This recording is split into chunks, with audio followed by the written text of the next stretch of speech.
don't normally collaborate well with people. A little intense, kind of can be a little bossy sometimes. People that are highly charismatic, I can match them really well. I can match whoever I'm with pretty much, but if it's in the artistic process, there can be a problem. I love the work of Robert Rauschenberg. He has a fabulous drum line, and his drum line, I just knew I wanted to incorporate them somehow. I'm intrigued by John Cage. They had met at college and made work together. If you go to the Instagram, I ended up making the piece. There are about 4 pieces about Rauschenberg that are attributed, and some to Cage, and I gave my friend Trent Shuey a lot of credit and all of his drummers. That was a beautiful, effortless collaboration because we're both very strong personalities that get along okay. There was a technical problem with the piece in that it was outdoors, and the first step I did was to collage sheet music on that Dr. Shuey had written called Change Your Destiny. He wrote a tune about it. I didn't realize that the sun would be beating down on my piece as much as it did, and all of the paper came up, and I replaced all of the paper with metal and just repainted it in the last 2 years. If you look, I'm pretty sure both of them are on my Instagram. The darker one was the original one, and the lighter one with bicycles and 433 on it, that's the more recent version. So what I battled there was just weather. I can collaborate with most people. I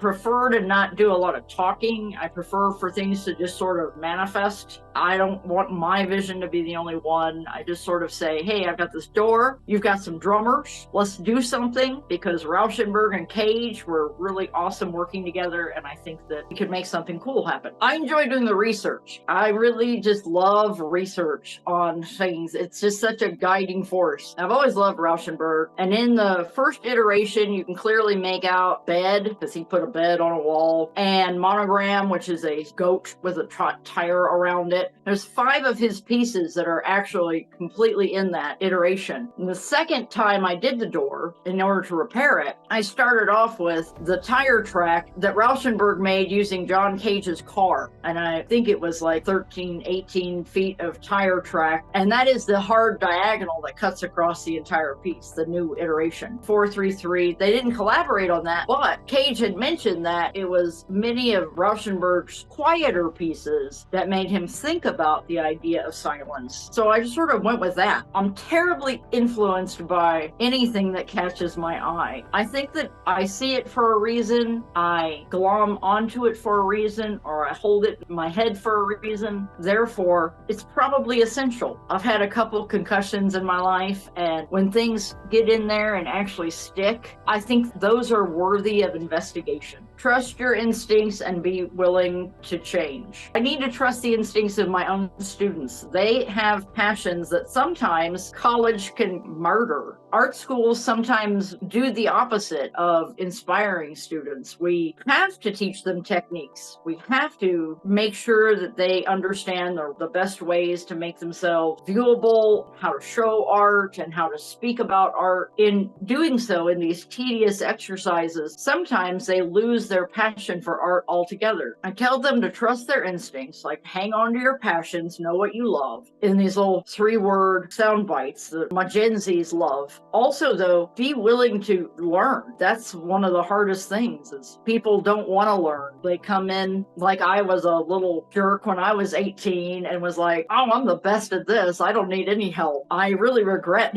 being that way, but at least I know where they're coming from, and I can try and tap into that security. So many people today, they hate themselves, but they also know they're better than everybody else. It's a very interesting thought process. I have to say that as far as my art goes, I'm not sure if I care if it's remembered. I care enough to use materials properly and make them archival. I would like to be remembered as a good person who did the right thing. My heroine in me is stronger than any diabolical part of me. My art is just a way I communicate. It's saying the things that I already have a problem verbalizing. It's just a puzzle piece. traits about me. So if they want to look at my art after I'm gone and try and put together or complete the puzzle, that would be amazing. I know I'm a good person, that I try and do the right thing. And there's a reason why I have the pseudonym Cat Truth as a working art name. It is a very, so to speak, honest way of putting myself forward like an open book.